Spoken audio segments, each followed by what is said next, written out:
आइए आज हम जानते हैं कि कलयुग में विष्णु के अवतार कल्कि का जन्म कैसे होगा। ये हम सबको पता है कि जब कलयुग अपने चरम सीमा में होगी तब विष्णु के अवतार कल्कि का जन्म होगा और फिर वही हमें कलयुग की इस माया से निकालेंगे।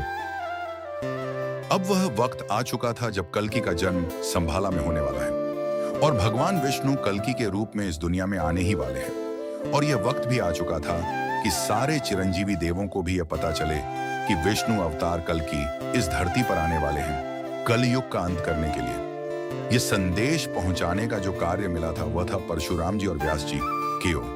अब क्या था, परशुराम जी और व्यास जी को जैसे ही पता चला भगवान विष्णु इस धरती पर आने वाले हैं तो उन्होंने धीरे धीरे सारे चिरंजीव को संदेश भेजना शुरू किया। सबसे पहले संदेश जो गया वह गया मारुति नंदन हनुमान जी को।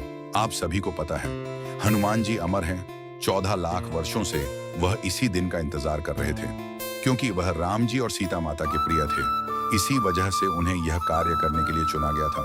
दूसरा नेवता जो गया वह लंकापति विभीषण को गया। एक समय ऐसा था जब विभीषण के पास कुछ भी नहीं था और श्री राम ने उन्हें लंका को विजय करके उनके हाथों सौंप दिया था।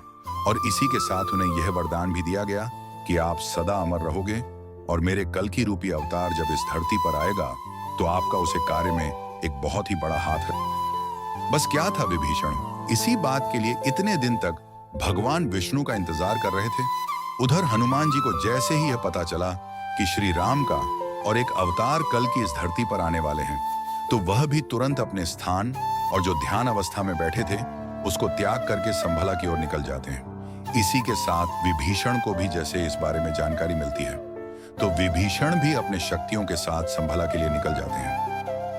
इसके बाद परशुराम जी और व्यास जी ने जो तीसरा न्योता भेजा वह थे अश्वत्थामा और कौरवों और पांडव के मामा जी कृपाचार्य जी। बहुत ही ज्ञानी और युद्ध विद्या से बहुत ही परिपूर्ण धाय पुराण के अनुसार कृपाचार्य महाभारत के युद्ध में कौरवों को तरफ से लड़ते हुए भी अंतिम तक दुर्योधन को समझते रहे कि पांडवों के साथ संधि कर ले।